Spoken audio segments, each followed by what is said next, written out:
लेकिन इस बीच एक ब्रेकिंग न्यूज का रुख कर लेते हैं। केजरीवाल को अंतरिम जमानत मिल गई है। ये बड़ी खबर आपको बता रहे हैं, केजरीवाल को अंतरिम जमानत मिल गई है। ये बड़ी राहत, बड़ी खबर। सीएम अरविंद केजरीवाल को अंतरिम जमानत मिल गई है। आज सुप्रीम कोर्ट के अंदर आपको बता दें कि अरविंद केजरीवाल जो है उन्होंने याचिका डाली थी, लेकिन ये बड़ी खबर सामने आ रही है, केजरीवाल को अंतरिम जमानत मिल चुकी है। सुप्रीम कोर्ट ने अरविंद केजरीवाल को अंतरिम जमानत दे दी है। इस वक्त ये बड़ी खबर आपको बता रहे हैं, केजरीवाल को अंतिम जमानत मिल गई है। अभी कुछ देर पहले आपको जानकारी दे रहे थे कि सुप्रीम कोर्ट अपना फैसला सुना देगा। ये बड़ी राहत भरी खबर जो है वह आम आदमी पार्टी के लिए है। ये बड़ी ब्रेकिंग न्यूज सामने आ रही है कि सीएम अरविंद केजरीवाल को जमानत मिल गई है, अंतरिम जमानत मिल गई है। ये बड़ी खबर आपको दिल्ली से बता रहे हैं। दिल्ली के मुख्यमंत्री अरविंद केजरीवाल को अंतरिम जमानत मिल गई है। इससे पहले आपको बताते सुप्रीम कोर्ट ने अपना फैसला सुरक्षित रखा था। बड़ी खबर आपको बता रहे हैं, सुप्रीम कोर्ट से अरविंद केजरीवाल को अंतरिम जमानत जो है वह मिल गई है।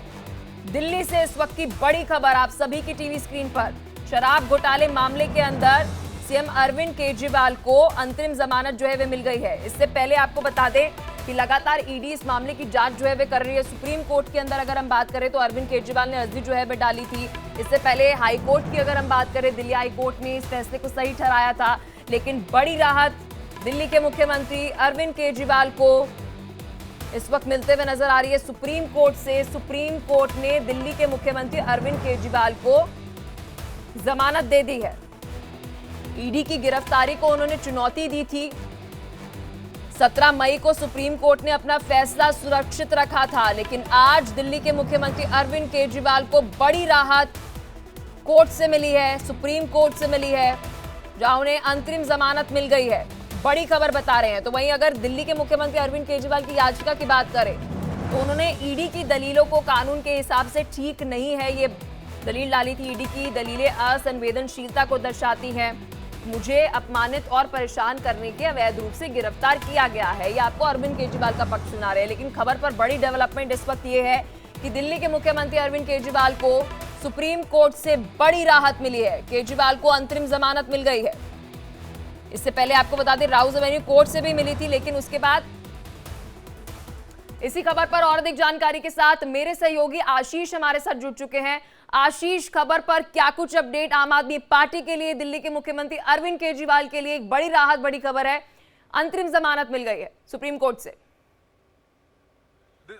देखिए, बहुत बड़ी राहत है दिल्ली के मुख्यमंत्री अरविंद केजरीवाल को। दरअसल अरविंद केजरीवाल ने सुप्रीम कोर्ट में जो याचिका दाखिल की थी उसमें उन्होंने दो बातें कही थी। पहली, उनकी जो गिरफ्तारी ईडी ने की थी मार्च के महीने में, उसे चुनौती दी थी। और जब पहली रिमांड पर राउज एवेन्यू कोर्ट ने अरविंद केजरीवाल को भेजा था, यानी ईडी की रिमांड पर उसको चुनौती दी थी। इन दोनों ही अर्जियों पर एक लंबी सुनवाई हुई, जिसके बाद आज अदालत ने अपना फैसला सुनाया। अदालत ने कई अहम बातें कही। पहली अहम बात यह कही कि हम इस मामले को लार्जर बेंच के पास भेजते हैं, यानी अब बड़ी बेंच इस मामले की सुनवाई करेगी। दूसरी अहम बात, इसमें अदालत ने 3 सवाल तय किए हैं जो लार्जर बेंच के सामने जाएंगे। तीसरी अहम बात, कोर्ट ने कहा कि अरविंद केजरीवाल पिछले 90 दिनों से जेल में बंद हैं। चौथी अहम बात, अरविंद केजरीवाल दिल्ली के मुख्यमंत्री हैं। पांचवी अहम बात, जो लार्जर बेंच है वो अब ये तय करेगी कि इस पूरे मामले में, यानी अरविंद केजरीवाल की जो याचिका दाखिल की गई है जिसमें उन्होंने गिरफ्तारी और रिमांड को चुनौती दी है, उस पर क्या फैसला लेंगे। छठी अहम बात, लार्जर बेंच ये तय करेगी कि जो अरविंद केजरीवाल को इंटरिम बेल दी गई है वो कंटिन्यू रहे या ना रहे। सातवीं अहम बात, अब इस फैसले का मतलब मैं अपने दर्शकों को बता दूं, अरविंद केजरीवाल को एक बड़ी राहत इसलिए है क्योंकि अरविंद केजरीवाल को जो निचली अदालत से जमानत मिली थी उसके खिलाफ ईडी हाईकोर्ट गई थी, दिल्ली हाईकोर्ट गई थी और दिल्ली हाईकोर्ट ने निचली अदालत के आदेश पर रोक लगा दी थी। लेकिन अब सुप्रीम कोर्ट ने जब अंतरिम जमानत दी है तो अरविंद केजरीवाल के पास रिहाई का एक रास्ता साफ होगा। एक रास्ता मैं इसलिए कह रहा हूं क्योंकि अरविंद केजरीवाल को सीबीआई ने भी गिरफ्तार किया है। ईडी के मामले में अरविंद केजरीवाल को राहत मिली है, ईडी के मामले में रिहाई मिली है, लेकिन सीबीआई के मामले में नहीं। सीबीआई के मामले में अभी भी अरविंद केजरीवाल जो हैं वो गिरफ्त में हैं, वो तिहाड़ जेल में बंद हैं। अगर उनको जमानत चाहिए होगी तो सीबीआई के मामले में भी उन्हें अगर बेल मिलती है तभी वो जेल से बाहर आ पाएंगे। लेकिन एक बड़ा सवाल बड़ी बेंच के सामने होगा। अब ये देखना होगा कि ये 2 जजेस बेंच थी, जस्टिस खन्ना की और जस्टिस दीपांकर दत्ता की। लार्जर बेंच का मतलब यहाँ पर क्या है? लार्जर बेंच का मतलब 3 जजेस बेंच है और फिर 5 जजेस बेंच, यानी जिसे हम कॉन्स्टिट्यूशनल बेंच कहते हैं। On the issue of whether the arrest was needed or not needed, and about the Section 19 interpretation, etc., the matter has been referred to the larger bench. I want to know Hindi. आज supreme court ने entry bell Kejriwal को दिया है और bell देने के बाद जो मैटर लार्जर बेंच को रिफर किया गया, उसके बारे में बता दीजिए सुप्रीम कोर्ट ने क्या क्या बोला है। सुप्रीम कोर्ट ने आज अरविंद केजरीवाल जी को अंतरिम जमानत दी है और ये कहा है कि उनको जो है इस मैटर में अंतरिम जमानत दी जाती है और जो इशू है सेक्शन 19 का और नीड फॉर अरेस्ट का, उसको जो है रेफर किया गया है लार्जर बेंच में। सर, अभी सीबीआई केस में भी केजरीवाल अंदर जेल में है, तो क्या ये एंट्री बेल जो मिला तो अभी सीबीआई केजरीवाल जी अभी जेल में रहेंगे कि बाहर आ सकते हैं? क्या केजरीवाल जी अभी कस्टडी में रहेंगे क्योंकि सीबीआई की बेल अभी पेंडिंग है। Sir, can you explain in English about this? The CBI bail is still pending, so until or unless he was granted bail in that, he will remain in custody till that time. So, आप ये judgement को किस प्रकार से देखते हैं? This is a victory. This is a great judgment, and it is a very historical judgment. तो लगातार इस खबर पर हम बने हुए हैं। हमारे सहयोगी आशीष हमारे साथ डिटेल इंफॉर्मेशन की तरह लगातार जानकारी दे रहे हैं। Detailed judgment yet, which will be uploaded in the course of the day. I am just giving a briefing based on what the court observed during the oral reading out of parts of the judgment. The court has examined aspects of section 19 of requirement of arrest under the PMLA. There were certain legal issues which arose from that, which especially in the context of whether there is a requirement of necessity of arrest in addition to the requirement of section 19 which are stipulated in that section. Those aspects the court has referred to a larger bench, and that outcome we'll have to await. However, in the interim, the court has observed that Mr. Kejriwal has already undergone substantial amount of incarceration and therefore directed his immediate release in the Enforcement Directorate case. And therefore, insofar as his arrest under Enforcement Directorate is concerned, it has been directed that he should be immediately released. Now that obviously in normal circumstances would have meant that he would be released from jail immediately. However, after the trial court had granted, the vacation bench of the trial court had granted him bail, the CBI had also arrested him. Therefore, he's also been arrested by CBI in a separate, although connected case, but that's technically a separate case. Mr. Kejriwal has... मेरे सहयोगी आशीष हमारे legal editor हमारे साथ जुड़े हुए हैं। आशीष, यहाँ पर पीएमएलए का भी जिक्र किया गया है कि लार्जर बेंच के अंदर पीएमएलए को लेकर भी जा रहा है। जी आशीष, ओवर टू यू। हमारे साथ ऋषि जी हैं, अरविंद केजरीवाल के वकील हैं। ऋषि जी, एक बहुत बड़ी राहत, हालांकि पूरी राहत में नहीं कहूंगा, पूरी राहत तब होती जब आपकी अपील यानी अरविंद केजरीवाल की अपील स्वीकार होती, लेकिन यहां पर इंटरिम जो बेल कोर्ट ने दी है उसके मायने पहले दर्शकों को समझाइएगा। पहले तो अब मैं आपको बता दूं कि ये पिटीशन थी जहां पे कि चैलेंज किया गया था उनकी अरेस्ट को। सुप्रीम कोर्ट ने हमें सुना, 17 मई को जजमेंट रिजर्व किया गया था। आज जो है जजमेंट सुनाया गया। कोर्ट ने ये कहा कि हम जो है जो लार्जर क्वेश्चंस हैं कि सेक्शन 19 में अरेस्ट जरूरी है कि नहीं है, इंट्रोगेशन के बाद अरेस्ट बनती है या नहीं बनती है, इन सब क्वेश्चंस को लेके जो क्वेश्चन फ्रेम किए गए हैं उसको लार्जर बेंच को दिया गया है।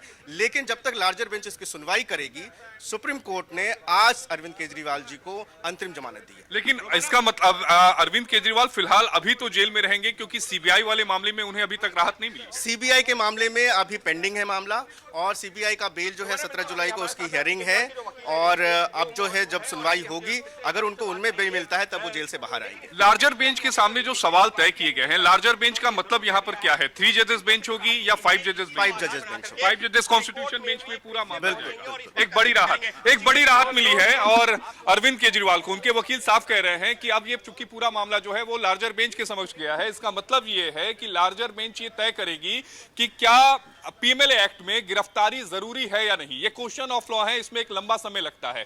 लिहाजा यही वजह है कि अदालत ने अरविंद केजरीवाल को यह कहते हुए जमानत दी कि अरविंद केजरीवाल 90 दिनों से जो है वो जेल के पीछे तिहाड़ में बंद हैं, उन्हें इस मामले में जमानत दी जा सकती है। लेकिन अरविंद केजरीवाल को पूरी तौर पर राहत नहीं मिली है, क्योंकि जो मामला है वो चलता रहेगा। और दिलचस्प बात यह है कि ईडी ने जो इस मामले में चार्जशीट दाखिल की है, अरविंद केजरीवाल को आरोपी बनाया है, ये 7वीं जो चार्जशीट ईडी ने दाखिल की थी, उसी मामले में दिल्ली की राउज एवेन्यू कोर्ट में आज सुनवाई होनी है, जिसमें अरविंद केजरीवाल को वीडियो कॉन्फ्रेंसिंग के जरिए अपीयर होना है। अब अरविंद केजरीवाल के जो वकील होंगे उनकी तरफ से कोशिश यही होगी कि इस मामले में जो हाईकोर्ट में जो याचिका लंबित है, जिसमें उन्होंने जमानत की मांग की है, उसका जल्द निपटारा किया जा सके, ताकि अरविंद केजरीवाल आशीष अब हम दोनों पहलुओं पर बात करते हैं। पहले हम सुप्रीम कोर्ट के जो फैसले उस पर बात करते हैं। यहाँ पर हम अभी जो अंदर मौजूद वकील थे उनकी भी बात सुनते हुए नजर आए, आपसे पहले ही हम सुन रहे थे, तो उन्होंने पीएमएलए का जिक्र किया कि लार्जर बेंच के बाद पीएमएलए के भी बहुत सारे ऐसे सेक्शन हैं जिन पर सुनवाई जो है वह होगी। जी आशीष। नहीं, देखिए इस बात को समझिए, क्योंकि अदालत ने जो ऑपरेटिव पार्ट पढ़ा है, अदालत ने कहा है कि 3 क्वेश्चंस ऐसे हैं जो हम लार्जर बेंच में भेजते हैं। लार्जर बेंच ये तय करेगी कि क्या पीएमएलए में, यानी prevention of money laundering act में, क्या किसी भी आरोपी की गिरफ्तारी अनिवार्य है, क्या ये जरूरत है इसकी, और ये सवाल जो होगा वो लार्जर बेंच के सामने होगा। डिटेल ऑर्डर का इंतजार करना पड़ेगा, क्योंकि अगर मामला लार्जर बेंच के पास गया है तो एक लंबी सुनवाई होगी, क्योंकि पीएमएल की कई धाराओं को पहले ही सुप्रीम कोर्ट में चुनौती दी गई है। ऐसा नहीं होगा कि जब अरविंद केजरीवाल के मामले की सुनवाई होगी तो केवल अरविंद केजरीवाल के वकील होंगे। आने वाले समय में इसमें कई अर्जियां दाखिल की जाएंगी जो अलग अलग मामलों से संबंधित, चूंकि है कॉन्स्टिट्यूशनल क्वेश्चन है, उसका इंपैक्ट बहुत ज्यादा होगा, सुनवाई लंबी चलेगी। अरविंद केजरीवाल 90 दिनों से जेल में थे, अदालत ने जमानत दे दी। हाईकोर्ट में जो मामला इस समय लंबित है, अब चूंकि वो रेगुलर बेल का मामला है, वो चलता रहेगा। अदालत तो क्या आशीष अब आगे की सुनवाई को जो कॉन्स्टिट्यूशनल बेंच की तरफ से की गई है की जाएगी, तो prevention of money laundering act की जब हम बात करते हैं तो वहां पर ओनस जो है वह उस रहता है कि आपको खुद को प्रूफ करना है कि आप गिल्टी क्यों नहीं हो, ये जिम्मेदारी जो है वह रहती है। तो क्या इस पर भी, इस लीगैलिटी के ऊपर भी जो है वह अब आगे सुनवाई होते हुए नजर आएगी? जी नहीं, इस बात को आप समझिए, कॉन्स्टिट्यूशनल जो बेंच है वो इस मामले पर सुनवाई नहीं करेगी। कॉन्स्टिट्यूशनल बेंच जब भी गठित होती है वो कॉन्स्टिट्यूशनल प्रोविजन पे करती है, और यहाँ पर कोर्ट ने कॉन्स्टिट्यूशनल बेंच का जिक्र नहीं किया। ये अरविंद केजरीवाल के वकील कह रहे हैं कि लार्जर बेंच का मतलब यहाँ पर कॉन्स्टिट्यूशनल बेंच है।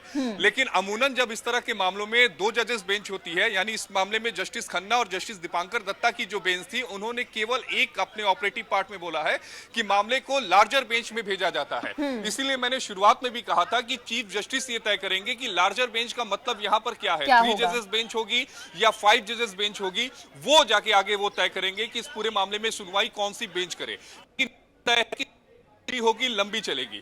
दूसरी सबसे अहम बात जो दर्शकों को मैं क्लियर कर दूं कि जो निचली अदालत में मामले की सुनवाई चल रही है, उस मामले की सुनवाई में कोई बाधा नहीं है। कॉन्स्टिट्यूशनल बेंच में क्वेश्चन ऑफ लॉ जो है वो तय किए जाएंगे, उनके जवाब निकाले जाएंगे, लेकिन निचली अदालत की जो प्रोसीडिंग है वो लगातार चलती रहेगी। रेगुलर बेल पर अरविंद केजरीवाल की भी अपनी बहस होती रहेगी, लेकिन एक अहम सवाल अभी भी अरविंद केजरीवाल के पास है कि क्या सीबीआई के मामले में अरविंद केजरीवाल को राहत मिलती है कि नहीं। अगर सीबीआई के मामले में अरविंद को राहत मिलती है तो अरविंद केजरीवाल, ठीक है आशीष, ये तो हमने सुप्रीम कोर्ट की सुनवाई पर अभी बात करी। कुछ देर पहले हम जिक्र कर रहे थे राउज एवेन्यू कोर्ट के सामने जो 7th हमारी सप्लीमेंट्री जो है वह ईडी की तरफ से पेश की गई है। अब उसमें तो आम आदमी पार्टी को ही जो है आरोपी बना दिया गया है, तो एक बड़ा सवाल वहां पर भी उठते हुए नजर आएगा, क्योंकि मामला वहां पर भी चल रहा है, इन्वेस्टिगेशन जैसे जैसे आगे बढ़ रही है। जी नहीं, देखिए आम आदमी पार्टी को जो आरोपी बनाया है उसके पीछे ईडी ने जो चार्जशीट दाखिल की है, अगर उस डिटेल चार्जशीट को आप पढ़ेंगी तो उसमें ईडी ने बताया है कि आम आदमी पार्टी को पार्टी क्यों बनाया गया है। दरअसल गोवा चुनाव में जो उनको फंडिंग मिली थी, उस फंडिंग का, यानी जो साउथ लॉबी को जो किकबैक दी गई थी तकरीबन करोड़ रुपए, उस फंडिंग का 45 करोड़ रुपए का जो पैसा था वो गोवा चुनाव में खर्च किया गया। ठीक है, चूंकि आम आदमी पार्टी ईडी की तरफ से जो अपनी सप्लीमेंट्री दी गई है, विस्तार से आशीष हमारे साथ बने रहिए। हमारे साथ हमारे पॉलिटिकल एडिटर रजत भी जुड़ गए हैं, उनके साथ भी विस्तार से आपको पूरी जानकारी देंगे, लेकिन यहां पर हम रुक रहे हैं एक छोटे से ब्रेक के लिए, कहीं जाइएगा नहीं।